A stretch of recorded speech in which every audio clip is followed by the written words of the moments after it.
Hola, mi nombre es Clara y hoy daré voz a una historia, pero antes de comenzar, necesito que te prepares. Nada de lo que escucharás es tan simple como parece. Quédate hasta el final. Nuestros queridos suscriptores son los verdaderos protagonistas. Voy a respirar despacio antes de empezar, porque si no, sé que me voy a trabar. Tengo 87 años y nunca pensé que a esta edad tendría que contar algo así. Empiezo desde el principio, desde esa mañana. Era un martes o un miércoles, no lo recuerdo bien. Los días de esa semana se me mezclan un poco. Era temprano. Yo estaba sentada en mi silla favorita, la del rincón de la sala, la que tiene el cojín verde que ya está medio gastado. Tenía mi taza de café en la mano. El café ya estaba frío, porque me olvidé de tomarlo mientras miraba el jardín por la ventana. Tengo un jardín pequeño. Hay una bugambilia rosada que planté yo misma hace como 40 años. A esa hora de la mañana, con el sol entrando de lado, parece que brilla desde adentro. Estaba tranquila. Eso es lo que recuerdo más, que estaba tranquila. Escuché el carro de mi hija Marcela estacionarse afuera. Reconozco el sonido. Es un carro grande. Hace un ruido particular cuando apaga el motor. Me alegré. Pensé que venía a tomar café conmigo. A veces viene así, de sorpresa, por las mañanas. Bueno, antes venía así. Escuché la puerta. Me levanté despacio, porque tengo que levantarme despacio, y caminé hacia el pasillo. Marcela no entró sola. Venía con su esposo, Ramiro, y también con su hijo mayor, Sebastián, mi nieto. Los tres juntos. Eso me extrañó un poco. Ramiro casi nunca viene entre semana. Sebastián tampoco. Me saludaron. Un beso en la mejilla, rápido, de esos besos que no duran nada. Les dije que iba a calentar el café.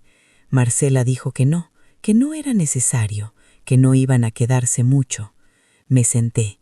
Ellos también se sentaron, en el sofá grande, los tres juntos, frente a mí, como si fuera una reunión, como si hubieran practicado algo antes de llegar. Hubo un silencio. Sebastián miraba el piso, Ramiro miraba sus manos, solo Marcela me miraba a mí. Y entonces ella dijo, con una voz que yo no le conocía, una voz muy tranquila, muy controlada: «Mamá, necesitamos hablar de algo importante». Yo no dije nada, esperé. Marcela habló despacio, dijo que estaban preocupados por mí, que yo vivía sola, que la casa era grande, que ya no podía manejar, que el jardín estaba un poco abandonado, que una vez me resbalé en el baño, aunque no me lastimé. Fue hace 2 años eso del baño, 2 años. Dijo que habían estado pensando, los tres, durante mucho tiempo, que lo habían consultado con un médico, con un asesor, no sé con quién más, y que habían encontrado un lugar muy bueno, dijo ella, muy tranquilo, con enfermeras, con actividades, con gente de mi edad. Una residencia. Así lo dijo, una residencia para adultos mayores. Así yo seguí sin decir nada. Sebastián levantó la vista del piso un momento, luego la bajó otra vez. Ramiro carraspeó. Marcela sacó el teléfono y me mostró fotos. Cuartos limpios, jardines con flores, personas mayores sentadas en sillas, sonriendo. Todo muy ordenado, todo muy, no sé, todo muy lejos de mi bugambilia. Me dijo que habían reservado una visita para el jueves, que querían que yo la conociera, que si me gustaba, pues podríamos hablar de fechas. Fechas. Yo miré las fotos en su teléfono y luego miré el jardín por la ventana y luego miré a mi hija. Le pregunté si había tomado esta decisión sin hablar conmigo primero. Ella dijo que no era una decisión todavía, que era una conversación, pero yo sentí que no era una conversación, era un anuncio. Había una diferencia. No me enojé, no lloré, no levanté la voz, no sé ni por qué. Supongo que a esta edad una ya no tiene tanta energía para el escándalo, o supongo que algo dentro de mí se quedó quieto porque necesitaba tensar. Les dije que lo iba a pensar. Ellos se fueron como a los 20 minutos, otro beso rápido, el carro grande encendiendo el motor, el ruido particular, y después silencio. Me quedé sola en la sala, mi café frío todavía en la mesa, la bugambilia afuera, brillando, y empecé a recordar. Porque esa mañana, sentada en mi silla del rincón, me di cuenta de algo. Me di cuenta de que ese momento, esa reunión tan ordenada, tan ensayada, no había caído del cielo, venía de muy atrás, venía de años. Yo viví toda mi vida para mi familia. Lo digo sin queja, lo digo como un hecho. Cuando mi marido, Héctor, murió hace 12 años, yo tenía 75. La casa era nuestra, la habíamos pagado entre los dos durante décadas. Él era electricista, yo cosía ropa para afuera, hacía bordados, cuidaba a los niños, cocinaba, limpiaba. No era un trabajo con sueldo, pero era trabajo. Cuando Héctor murió, Marcela me dijo que iba a ayudarme, que no me preocupara, que ella iba a estar pendiente. Y sí, al principio estuvo pendiente, pero poco a poco las cosas fueron cambiando, sutilmente, de esas formas que son difíciles de describir, porque solas no parecen nada, pero juntas pesan mucho. Primero fue la cuenta bancaria. Marcela me dijo que ella podría ayudarme a manejar mis finanzas, que a veces los bancos complicaban las cosas, que para qué el estrés. Yo acepté, firmé unos papeles, no los leí bien, tenía 76 años y acababa de perder a mi esposo, y no estaba en condiciones de leer papeles con letra pequeña. Después fue la pensión. Yo recibo una pensión pequeña, no es mucho, pero es mía. Marcela empezó a cobrarla ella. Decía que era para mis gastos, que ella llevaba el control, que así era más fácil. Yo asentía, no quería problemas. Después fue el carro, era mío. Marcela dijo que ya no convenía que yo manejara, que el seguro era caro, que el tráfico era peligroso. Vendieron el carro. El dinero fue a una cuenta que yo nunca vi. Después fue la casa. Eso fue más complicado.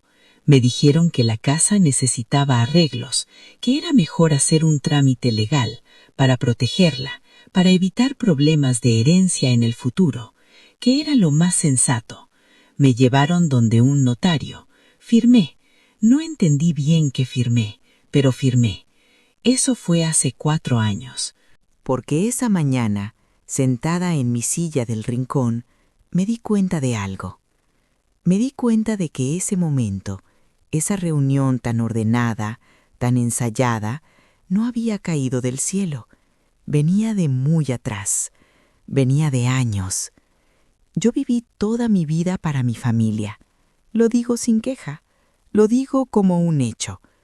Cuando mi marido, Héctor, murió hace 12 años, yo tenía 75. La casa era nuestra. La habíamos pagado entre los dos durante décadas. Él era electricista. Yo cosía ropa para afuera, hacía bordados, cuidaba a los niños, cocinaba, limpiaba. No era un trabajo con sueldo, pero era trabajo. Cuando Héctor murió, Marcela me dijo que iba a ayudarme, que no me preocupara, que ella iba a estar pendiente. Y sí, al principio estuvo pendiente, pero poco a poco las cosas fueron cambiando, sutilmente, de esas formas que son difíciles de describir porque solas no parecen nada, pero juntas pesan mucho. Primero fue la cuenta bancaria. Marcela me dijo que ella podría ayudarme a manejar mis finanzas, que a veces los bancos complicaban las cosas, que para qué el estrés. Yo acepté. Firmé unos papeles, no los leí bien, Tenía 76 años y acababa de perder a mi esposo, y no estaba en condiciones de leer papeles con letra pequeña. Después fue la pensión. Yo recibo una pensión pequeña. No es mucho, pero es mía. Marcela empezó a cobrarla ella. Decía que era para mis gastos, que ella llevaba el control, que así era más fácil. Yo asentía. No quería problemas. Después fue el carro. Era mío. Marcela dijo que ya no convenía que yo manejara, que el seguro era caro, que el tráfico era peligroso. Vendieron el carro. El dinero fue a una cuenta que yo nunca vi. Después fue la casa. Eso fue más complicado. Me dijeron que la casa necesitaba arreglos, que era mejor hacer un trámite legal para protegerla, para evitar problemas de herencia en el futuro, que era lo más sensato. Me llevaron donde un notario. Firmé. No entendí bien qué firmé, pero firmé. Eso fue hace 4 años. No lo entendí en ese momento. Entendí otras cosas. Entendí que Marcela cada vez me llamaba menos, que cuando llamaba la conversación era corta, que cuando venía con prisa, que mis otros hijos, Ernesto y Patricia, que viven en otra ciudad, llamaban poco, y cuando llamaban me preguntaban si estaba bien con Marcela, como si Marcela fuera la responsable de mí, como si yo fuera un paquete entregado. Yo no me quejé con nadie, eso también lo tengo que decir. No llamé a Ernesto a contarle, no le escribí a Patricia. Tenía vergüenza. No sé de qué. De ser vieja, supongo, de necesitar cosas, de molestar. Pero ese martes o miércoles, después de que Marcela se fue, algo se movió dentro de mí. Me levanté de la silla, fui al cuarto de atrás, el que antes era de los niños y ahora está lleno de cajas viejas. Busqué una caja de lata que siempre ha vivido en el estante más alto del closet. La caja donde Héctor guardaba documentos, papeles de la casa, del seguro, de los carros que tuvimos. Yo nunca la había abierto desde que él murió. Era como si abrirla fuera demasiado. La abrí esa mañana. Adentro había papeles viejos, doblados, algunos con manchas de tiempo. Recibos, pólizas, fotos que no esperaba encontrar. Me detuve en una foto. Éramos Héctor y yo, muy jóvenes, él sonriendo con ese bigote que tenía. Seguí buscando, y entonces encontré algo que no recordaba que existía. Era un documento. Tenía membrete de una notaría. Tenía mi nombre, tenía el nombre de Héctor, y tenía la dirección de esta casa. Pero no era el documento que firmé hace 4 años, era más antiguo. Era el documento original de propiedad, y al lado había una nota escrita a mano con la letra de Héctor, en un sobre cerrado con mi nombre. Lo abrí. Decía, en caso de que yo falte, esta casa es tuya completamente. Nunca la cedas. Hay una copia de todo en la notaría Villarreal, con el licenciado Gutiérrez. Él sabe quién eres. Héctor lo había previsto. No sé cuándo, no sé por qué no me lo dijo en vida. Quizás pensó que nunca haría falta, o quizás sí lo pensó y no encontró el momento. Era así, callado para las cosas importantes. Yo me senté en el piso entre las cajas, con ese papel en la mano, y me puse a llorar. No por el papel, por él, por todo lo que no alcanzamos a decirnos. Pasé el resto de ese día pensando. No llamé a nadie, no hice nada todavía. Calenté sopa, vi el jardín, me fui a dormir temprano. Al día siguiente, muy temprano, antes de que se me pasara el valor, llamé a un número de información y pregunté por la notaría Villarreal. Todavía existía. Me dieron un número. Llamé, pregunté por el licenciado Gutiérrez. Me dijeron que el licenciado había fallecido, pero que todos sus archivos estaban en orden y que la notaría seguía operando. Me preguntaron mi nombre. Se los dije, hubo una pausa y la persona al teléfono dijo que sí, que había un expediente a mi nombre. Pedí una cita. Me la dieron para el viernes. Yo no tenía carro. Llamé a un taxi. Primera vez en años que llamaba a un taxi sola. Fui a la notaría con mi bolsa pequeña, la de cuero café que Héctor me regaló. Llevé el documento de la caja de lata y la nota escrita a mano. El licenciado que me atendió era joven, serio, amable. Revisó todo, me explicó despacio, con paciencia. Lo que Héctor había hecho, años antes de morir, era un fideicomiso, un instrumento legal que protegía la propiedad de la casa y me la aseguraba a mí de vida. Nadie podía venderla, cederla ni transferirla sin mi firma y sin ciertas condiciones muy específicas. Pero el documento que yo había firmado hace 4 años, el que me llevaron donde el otro notario, el que no leí bien, ese documento pretendía anular el fideicomiso. Pretendía, porque según el licenciado joven, ese trámite tenía un error de forma, una firma faltante, una fecha incorrecta, algo técnico que yo no entendí del todo, pero que él me explicó claramente. Ese documento no había surtido efecto legal. La casa seguía siendo mía, completamente mía. Me quedé mirándolo. Le pregunté si estaba seguro. Me dijo que sí. Me mostró los papeles. Me los explicó otra vez. Yo asentí despacio. Sentí algo extraño en el pecho. No era exactamente alegría.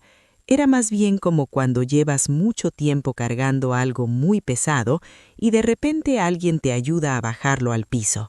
Un alivio que casi duele. Le pregunté qué podía hacer, y él me lo explicó. Durante las semanas siguientes hice cosas que nunca había hecho sola en mi vida. Fui al banco, pedí hablar con un gerente, expliqué la situación, pedí que revisaran el acceso que Marcela tenía a mi cuenta. Resulta que era un acceso de consulta y depósito, no de retiro total. Pero la pensión había estado llegando a una subcuenta que yo no conocía. Con ayuda del gerente, pedí que todo se redirigiera a mi cuenta principal, solo a mi nombre. Llamé a Ernesto. Por primera vez en mucho tiempo llamé yo. Él contestó sorprendido.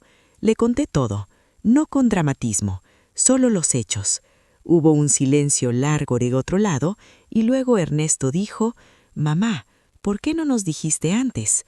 Le dije que no quería molestar, que tenía vergüenza. Él dijo que iba a venir el fin de semana. Llamé a Patricia también. Ella lloró. A mí no se me salieron las lágrimas en esa llamada. Ya había llorado todo lo que tenía que llorar en el piso del cuarto de atrás, entre las cajas. También hablé con un abogado que me recomendó el licenciado de la notaría, una mujer, joven también, con voz muy clara. Me explicó mis derechos, me explicó lo que podía hacer con la pensión, con la casa, con todo. No era complicado, me dijo, solo era cuestión de poner las cosas en orden. Y así fui haciendo, despacio, un paso cada vez. No le dije nada a Marcela, todavía. El jueves, el día de la visita a la residencia, la llamé por la mañana. Le dije que no iba a ir, que había pensado y que no era algo que yo quisiera en este momento, que lo volvería a pensar más adelante. Hubo un silencio. Marcela dijo: «Mamá, es por tu bien». Yo dije: «Ya sé, gracias», y colgué. No dormí muy bien esa noche. Estuve pensando en ella, en cuándo se había vuelto así, en si siempre había sido así y yo no había querido verlo, en si yo había hecho algo mal. Esas preguntas que una se hace en la oscuridad y que no tienen respuesta limpia. Pero al día siguiente me levanté, calenté el café, lo tomé caliente esta vez y me senté a ver la bugambilia. Ernesto llegó el sábado con su esposa, Rosa. Llegaron con tamales, con jugo de naranja, con muchas ganas de quedarse. Me abrazaron. Ernesto me abrazó largo. No recordaba cuándo había sido el último abrazo largo. Les mostré los papeles, les conté todo. Ernesto se puso serio, de esa forma suya. Rosa me tomó la mano. Le dije que no quería que hubiera un escándalo, que no quería que la familia se partiera, que yo solo quería que las cosas estuvieran en orden, que quería vivir en mi casa, tranquila, con mi jardín, sin que nadie decidiera por mí. Ernesto dijo que eso era completamente justo. La semana siguiente, Marcela me llamó. Sonaba diferente, como si hubiera hablado con alguien, quizás con Ernesto, no sé. Me preguntó si podíamos vernos. Nos vimos en mi casa. Ella vino sola esta vez, sin Ramiro, sin Sebastián. Se sentó frente a mí, y yo la miré. La miré como solo mira una madre, que es de una forma en la que caben 1000 cosas al mismo tiempo: el amor, el dolor, la decepción, el recuerdo de cuando era chiquita y se dormía con la cabeza en mi regazo. Ella empezó a explicar. Dijo que todo lo que había hecho era para protegerme, que tenía miedo de que yo no pudiera con la casa, que Ramiro había dicho que era lo más sensato, que ella solo quería que yo estuviera bien. Yo la dejé hablar. Cuando terminó, le pregunté una sola cosa. Le pregunté por qué nunca me había preguntado a mí qué quería yo. Silencio. Ella abrió la boca, la cerró, volvió a abrirla y al final dijo: «Pensé que tú ya no podías decidir sola, mamá». Eso dolió, lo voy a decir, eso dolió mucho. No porque fuera malicia pura, sino porque era una forma de pensar que se había instalado en mi hija sin que ninguna de las dos lo notáramos del todo. Ella había decidido que yo ya era menos, y yo había aceptado ese lugar, poco a poco, sin darme cuenta. Le dije que me había equivocado al dejar que pasara, y que ella también. No hubo grito, no hubo llanto, fue una conversación baja, cansada, honesta. Las semanas que siguieron no fueron fáciles. Marcela llamaba a veces con una voz de niña arrepentida, de esas que una reconoce y que a una le llegan al corazón aunque no quiera. Me decía que lo sentía, que no quería que nos alejáramos. Me preguntaba si podía venir a visitarme. Yo le decía que sí, que podía venir, que siempre iba a ser bienvenida, pero que las cosas tenían que ser distintas.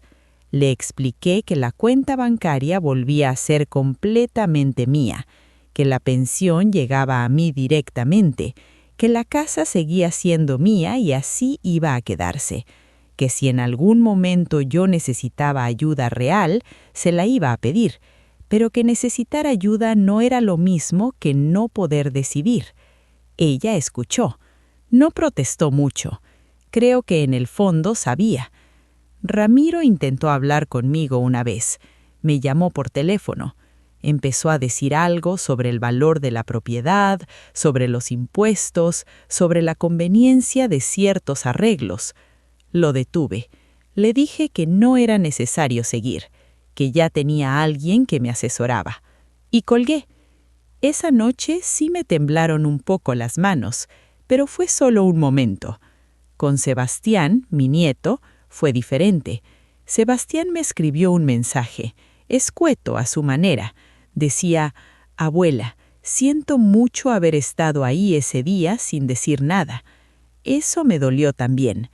Le respondí que lo quería, que a veces la gente joven se deja llevar por los adultos sin saber muy bien por qué, que lo entendía. Me respondió con un corazón, nada más, pero a veces un corazón dice más que un párrafo. Patricia vino a visitarme un mes después. Vino sola, en avión, con una maleta chica. Se quedó 5 días. Dormimos en la misma cama las 2 primeras noches, como cuando éramos jóvenes y ella me visitaba. Hablamos mucho, de cosas que habíamos dejado sin decir por años, del papá, de los años difíciles, de cuándo fue que empezamos a hablarnos tan poco. Una noche me preguntó si estaba bien, de verdad. Le dije que sí, que asustada, un poco, pero bien. Le dije que había aprendido algo que a los 87 años no esperaba aprender. Me preguntó qué. Le dije que todavía soy la misma persona que siempre fui, que eso no cambia. Han pasado varios meses desde aquella mañana del café frío. La casa sigue siendo mía, el jardín también. La bugambilia floreció más este año, no sé por qué, como si supiera algo. Contraté a una muchacha que viene 2 veces por semana a ayudarme con la limpieza. Se llama Dolores, tiene como 40 años, es muy callada y muy cuidadosa. No toca mis cosas sin preguntar. Me gusta eso. Empecé a tomar clases de pintura. Una profesora joven da clases en el centro comunitario, los martes. Yo nunca había pintado en mi vida. La primera vez que tomé el pincel, no supe qué hacer. La maestra me dijo que pintara lo primero que viera. Pinté la bugambilia. Quedó torcida, pero es mía. Ernesto me visita cada 2 o 3 meses ahora. Rosa también. A veces se quedan el fin de semana. Me ayudan con lo que necesito ayuda, pero me preguntan primero. Con Marcela es complicado todavía. Nos vemos cada tanto. La conversación es diferente. Hay cosas que no hemos terminado de resolver entre las dos y quizás nunca las resolvamos del todo. El daño que se hace en años no se deshace en meses, pero tampoco hay odio. Yo no tengo energía para el odio y tampoco lo quiero. Lo que sí tengo es claridad. Eso es lo que más valoro de todo esto. Claridad de que soy una persona, no un problema que resolver, no una carga que administrar, no un trámite pendiente. Tengo 87 años. Sí, me duelen las rodillas. Sí, duermo menos que antes. Sí, a veces busco una palabra y no la encuentro. Sí, pero también sé lo que quiero, sé lo que me gusta, sé qué café me hace daño y cuál no. Sé cuándo necesito ayuda y cuándo no. Sé que quiero morir en mi casa, con mi jardín, con mi bugambilia.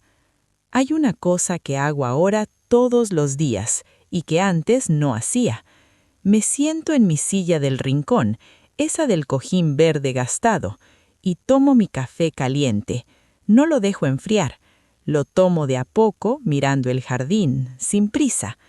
Es una cosa chiquita, pero es completamente mía. Y eso, a esta altura de la vida, es todo. Es más que suficiente. Y esta fue la historia de hoy. Si quieres que le dé voz a la tuya, envíamela al correo que está en la descripción. Aquí, tú que estás suscrito, eres el verdadero protagonista. Hasta la próxima historia.